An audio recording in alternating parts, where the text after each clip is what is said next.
Hello po sa ating lahat. So, ang topic po natin ay wala pong iba, si Kalinga Prab. Sa kanyang live lately, patungkol nga po sa mga nagsialisang mga Kalinga partners.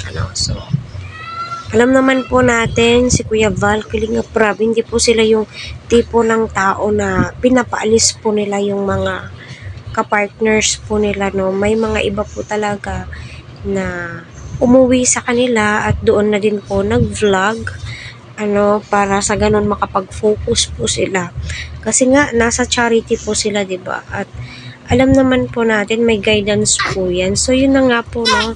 Si Kalinga Prab ay nababash nga po dahil nga po sa pag-alis ni Mr. 20 Boy at ayaw na nga daw pong mag-vlog. So, ayun nga po, no, decision po yan ni Mr. 20 Boy at narinig din po natin yon sa live ni Kuya Val Santos Matubang. So, alam naman po natin noon pa, mula pang motor si Kuya Val, si Mr. 20 Boy po yung palagi po niyang kasama, nagvi-video sa kanya, so suportahan pa rin po natin kasi nga po alam naman po natin puro charity po sila. Hindi naman po ako against kay Mr. 20 Boy kasi kita ko naman po na napakabait po niya, napakabuti.